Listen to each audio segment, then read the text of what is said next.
Assalamualaikum students, it's your computer teacher Aisha Ijaz and today's topic is modem.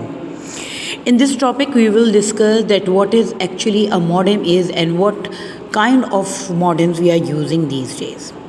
So let's start. What is modem? Modem is a combination of two words, modulation and demodulation, where modulation is a process of converting digital signals into analog signals, and in demodulation the analog signals are transferred or converted into digital signals. Now what happens कि हमें ये पता है कि हमारा computer जो है वो सिर्फ़ और सिर्फ डिजिटल सिग्नल्स जो है वो सेंड भी करता है और रिसीव भी करता है, और उसके बरक्स हमारा ट्रांसमिशन मीडिया जो है वो सिर्फ एनालॉग सिग्नल्स को कैरी करता है, चाहे वो आप टेलीफोन केबल्स ले लें, चाहे वो रेडियो वेव्स हों, आपके वाईफाई सिग्नल्स हों, आप या सैटेलाइट के थ्रू काम हो रहा हो, आपका ट्रांसमिशन मीडिया मोस्ट प्रॉपर्ली आपके एनालॉग सिग्नल्स को ही सपोर्ट कर रहा होता है. So for the transferring of data from one end to another end हमने एक ऐसी डिवाइस बनाई जिसके ज़रिए हम अपने डेटा को कन्वर्ट कर सकें डिजिटल सिग्नल्स को एनालॉग में और रिसीविंग एंड पर एनालॉग सिग्नल्स को डिजिटल सिग्नल्स में. अब ये ट्रांसमिशन होती कैसे है? जब हम बात करते हैं ट्रांसमिशन पॉइंट की कि जहाँ से हम सेंड कर रहे होते हैं, सेंडर के एंड पर अगर हम देखें तो हमारे कंप्यूटर से डेटा जो है वो मॉडेम में जाता है, जो कि सेंडिंग पोजीशन पे हमारे डिजिटल सिग्नल्स को एनालॉग सिग्नल्स में ट्रांसफ़र करता है, और फिर वो एनालॉग सिग्नल्स जो हैं वो हमारे ट्रांसमिशन मीडिया से गुज़रते हुए हमारे रिसीविंग एंड तक पहुंचते हैं. ये वो सिग्नल्स जो हमारे ट्रांसमिशन मीडिया से होते हुए हमारे रिसीविंग एंड पे पहुंचते हैं, वहाँ पर भी एक मॉडेम अटैच्ड होता है. अब ये मॉडेम जो है वो डीमॉड्यूलेशन का प्रोसेस करता है और हमारे एनालॉग सिग्नल्स को डिजिटल सिग्नल्स में ट्रांसफ़र कर देता है और सेंड कर देता है हमारे कंप्यूटर के प्रोसेसर के पास. इस तरह से हमारा डेटा एक एंड से दूसरे एंड पे ट्रांसफ़र हो रहा होता है. अब अगर हम काइंड्स ऑफ मॉडेम्स की बात करें तो जो सबसे पहला काइंड ऑफ मॉडेम हमने यूज़ किया वो डायल अप मॉडेम था. डायल अप मॉडेम करता क्या था? डायल अप मॉडेम आपके टेलीफोन लाइंस को यूज़ करता था, और हमें पता है कि हमारे टेलीफोन लाइंस जो हैं वो एनालॉग सिग्नल्स को सपोर्ट करते हैं.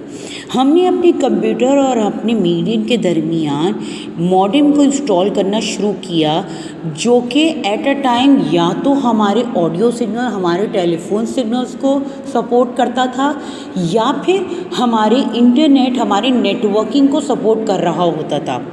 इस बिहाफ पर हमारा इंटरनेट जो है वो हमारे टेलीफोन लाइंस के ज़रिए ट्रांसफ़र करता था उन एनालॉग सिग्नल्स को जिन्हें हमारा मॉडेम डिजिटल सिग्नल से एनालॉग सिग्नल्स में ट्रांसफ़र कर रहा होता था. लेकिन इस कम्युनिकेशन में इस नेटवर्किंग का एक ड्रॉबैक ये था कि एट अ टाइम या तो हमारी टेलीफोन लाइन सपोर्ट हो रही होती थी, या फिर हमारा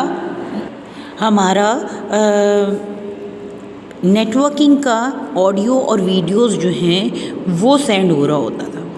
और जैसे ही कोई टेलीफोन आता था या कोई टेलीफोन क्लिक होता था, आपकी कोई कॉल आ जाती थी, तो आपका जो कनेक्शन है इंटरनेट कनेक्शन जो है वो इंटरप्ट हो जाता था, ख़त्म हो जाता था, जिसकी वजह से बहुत दफ़ा आपका जो नेटवर्क है वो डिसकनेक्ट होता था और लॉस ऑफ डेटा जो है उसका रेशियो बहुत ज़्यादा हुआ करता था. आजकल जो हम नॉर्मली इस्तेमाल कर रहे हैं मॉडेम टेक्नोलॉजी वो है DSL मॉडेम.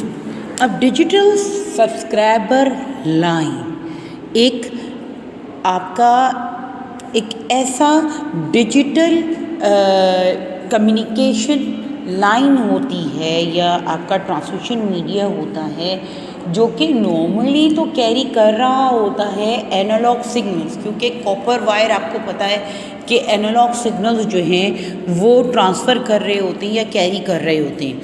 लेकिन डिजिटल सब्सक्राइबर लाइन में क्या होता है कि आपका कोई जो भी कंपनी आपको ये मीडिया जो है या मीडियम जो है वो प्रोवाइड कर रही होती है, वो अपनी इस लाइन को डिवाइड करती है दो में।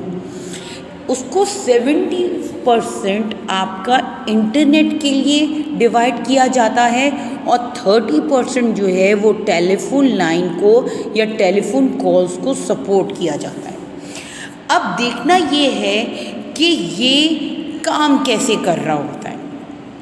अब यहाँ तो हमने ये देख लिया कि DSL जो है वो आपकी डिजिटल सिग्नल्स को और आपके एनालॉग सिग्नल्स को जो है दोनों को सपोर्ट कर रही होती है। अब होता क्या है कि आपका एक DSL लाइन जो है वो किसी भी कंपनी के थ्रू आपके घर तक पहुंचती थी। अब आपके घर में एक स्विच जो है, जैसा कि आप वीडियो उसमें क्लिप पे भी देख रहे हैं स्क्रीन पे, एक स्विच होता है जो कि डिवाइड कर देता है आपकी उस केबलिंग को दो सेक्शंस में। एक कनेक्टिविटी आप अपने टेलीफोन लाइन में एडजस्ट कर लेते हैं और दूसरी कनेक्टिविटी जो है वो आप अपने मॉडेम के साथ अटैच कर लेते हैं और जिसमें आपके पास राउटर भी अटैच होता है। नॉर्मली आजकल अब क्या करते हैं कि हम ऐसे मॉडेम्स इस्तेमाल करते हैं जिसमें हमारे पास राउटर्स की भी फैसिलिटीज़ जो हैं वो प्रोवाइड होती हैं। अब यहाँ राउटर्स में आपको ये बता दूँ कि राउटर्स जो हैं वो आपके डिफरेंट सिग्नल्स को स्प्रेड आउट करता है डिफरेंट कंप्यूटर्स के दरमियान। आपको पॉसिबिलिटी जो है ना वो आपकी एक्सेसिंग बढ़ाता है। अब ये मॉडेम क्या करता है, ये मॉडेम आपके उन एनालॉग सिग्नल्स को ट्रांसफ़र करता है आपके डिजिटल सिग्नल्स में और राउटर के थ्रू वो आपके सब नेटवर्क में आप डिफरेंट आपके कंप्यूटर्स को ये नेटवर्क जो है वो अवेलेबल होता है। अब इस डिवीज़न ऑफ केबलिंग या स्प्लिटिंग ऑफ केबलिंग के थ्रू आपकी टेलीफोन लाइंस भी सेपरेट रन हो रही होती हैं और आपका इंटरनेट भी जो है वो भी डायरेक्ट एक तरीके से एक्सेस हो रहा होता है। DSL डिजिटल सब्सक्राइबर लाइन जो है वो आपके इस डिजिटल सिग्नल्स को और आपके एनालॉग सिग्नल्स दोनों को सपोर्ट करता है अपनी कॉपर वायरिंग की केबलिंग के थ्रू। अब इसमें आपके पास एक और चीज़ ये होती है कि अगर कोई कॉल आ रही हो तो आपका ट्रांसमिशन ऑफ डेटा जो है वो इंटरप्ट नहीं होता जैसा कि आपके डायल अप मॉडेम में होता था। तो ये हमारा एडवांस जो आजकल हम यूज़ कर रही हैं मॉडेम काइंड, वो आजकल है डिजिटल सब्सक्राइबर लाइन। एक और हमारे पास मॉडेम की काइंड थी जो कि हम DSL से पहले इस्तेमाल करते थे, उसे कहा जाता था इंटीग्रेटेड सर्विस डिजिटल नेटवर्क। अब अगर ये देखा जाए कि इंटीग्रेटेड किसे कहते हैं, इंटीग्रेटेड कहते हैं इकट्ठा करने को, किसी भी दो चीज़ों को एक दूसरे में मर्ज करके एक चीज़ बनाना, मतलब ये कि उसको मर्ज कर लेना, एडजस्ट कर लेना। तो इंटीग्रेटेड सर्विस ISDN नेटवर्क में क्या होता था कि आपका मॉडेम जो है वो आपके दो सेक्शंस को सपोर्ट करता था, आपकी टेलीफोन लाइंस को भी और आपके डिजिटल सिग्नल्स को भी। अब होता क्या था कि अगर आप ट्रांसफ़र कर रहे हैं कोई डेटा तो आपका टेलीफोन लाइंस में से एनालॉग सिग्नल्स आपके मॉडेम तक भी पहुंच रहे हैं और आपके कंप्यूटर से आपके डिजिटल सिग्नल्स भी आपके मॉडेम तक पहुंच रहे हैं। जो सिग्नल्स आपके टेलीफोन लाइन से पहुंच रहे होते थे उसको वो एज इट इज़ ट्रांसफ़र कर देता था आपकी इंटीग्रेटेड सर्विस नेटवर्क पे, क्योंकि वो ऑलरेडी एनालॉग सिग्नल्स हुआ करते थे। लेकिन कंप्यूटर से आने वाले उन सिग्नल्स को वो ट्रांसफ़र करता था आपके एनालॉग सिग्नल्स में। अब इन दो सिग्नल्स को वो मर्ज करके आपकी इंटीग्रेटेड लाइन में, सर्विस लाइन में जो है वो ट्रांसफ़र कर देता था।